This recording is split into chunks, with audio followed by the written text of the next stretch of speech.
Some of you have been asking me, Alex, how are you doing? Can you give us an update on your investment banking journey? And today I'm going to do just that. So let's go ahead and talk about what's going on in my IB journey so that hopefully I can help you by sharing my experience.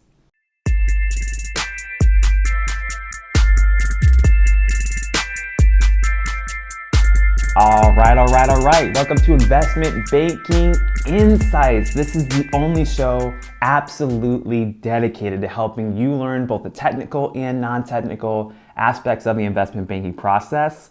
Hi, my name is Alex Mason. I am your host, and I am currently a second-year MBA student here at Cornell and about to enter the field of investment banking as an associate. So super excited, and I've been getting a lot of messages from listeners lately just kind of asking like how things are going, asking about specific topics that they're struggling with or trying to learn more about. And so I just wanted to take time for an episode to give you a little bit of an update about how my own journey is going so that you kind of know what to expect maybe along your journey. So I started this show in May of 2023, which it's hard to believe. That's almost 2 years ago now. And in that period of time, I've grown tremendously as a person in many ways, both inside the world of investment banking and outside the world of investment banking.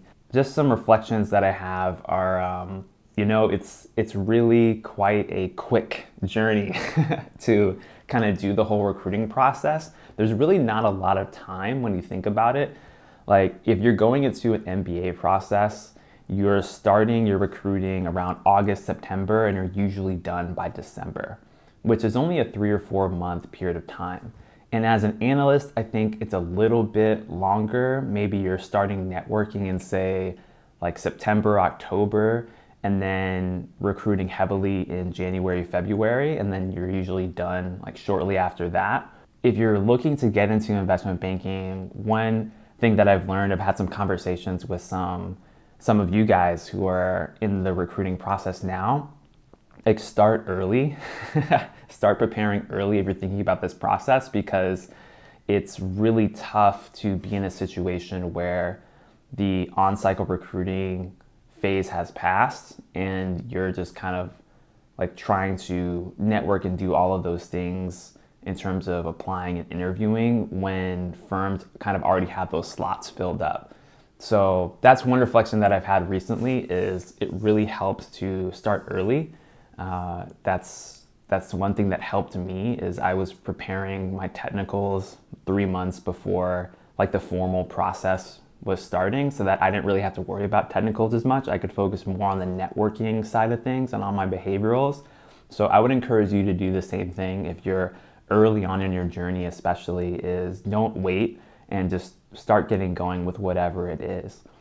Some updates on my journey is, I'm really just trying to enjoy this last semester of business school as much as possible and also just really help as many people as possible. I'm working on some cool projects on the side, which I'll talk about more in future episodes.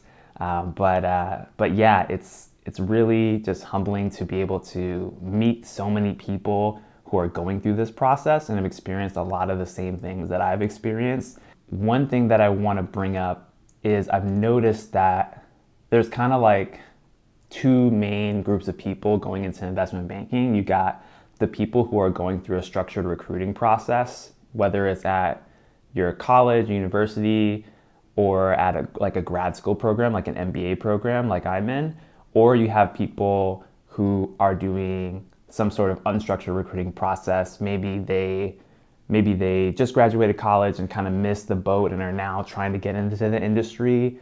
Yeah, that's usually like the most common thing. Is like if you're a college student or a recent college grad, or you're doing a master of finance or some other kind of master degree that isn't an MBA and you're trying to get into investment banking, that's kind of another path.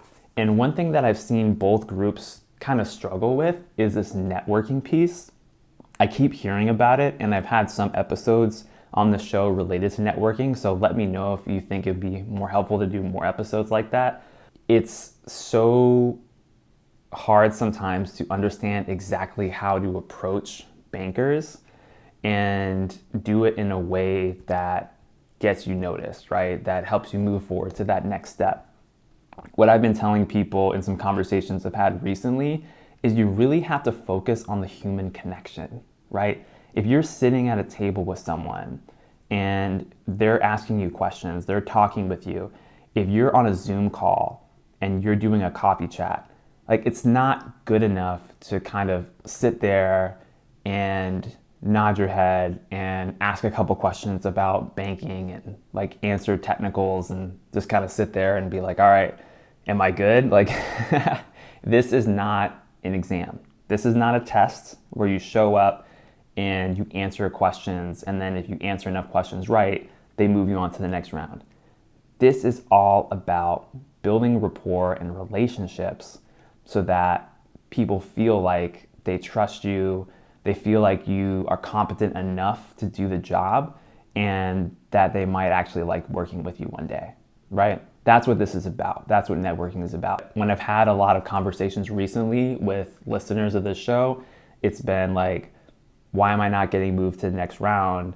I feel like I'm really sharp on my technicals, or I feel like I'm doing all the right things, but they're missing the fact that like they're not really engaging with the person, especially a lot of younger candidates, people who are maybe in your shoes, maybe 18, 19, 20 years old, who haven't had a lot of interview experience or networking experience. That's some area where I think that people kind of fall short oftentimes. So it's best to get up to speed on actually building those conversational skills so that you can really make an impression. And so if you have any specific questions about that, I'd love to know what you think, what your frustrations and challenges are as I do this show. Having listener conversations is something I've been doing recently. I've also been working on my exams. I had an episode a couple of weeks ago.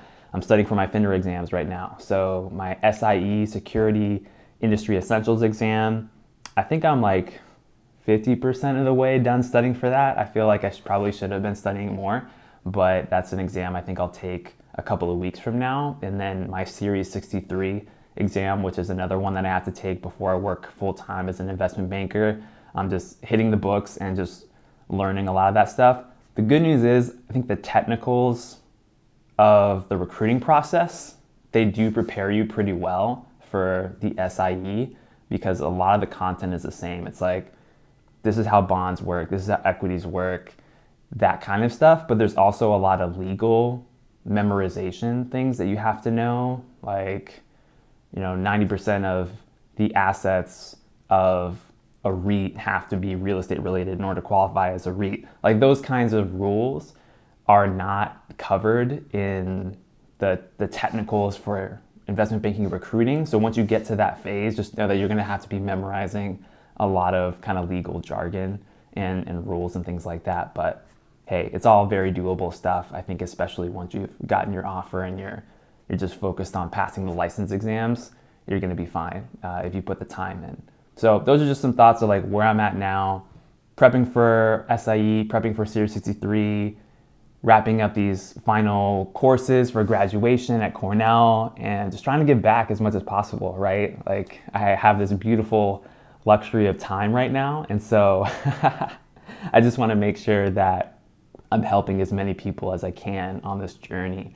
Thank you for joining me on the journey. It's been really amazing so far, and I'm also hoping to have more guests on the show. So if you have a particular interesting story about recruiting for yourself and you found some success and gone through some challenges, I would love to hear from you and maybe have you on the show. You can just leave me a comment or send me a message, and I'd love to talk. But that's what I got for you today. Just want to give an update on the journey and how I'm doing, and please let me know how you're doing. I would love to hear from you. All right, I'll see you next time on Investment Banking Insights. Have a good one.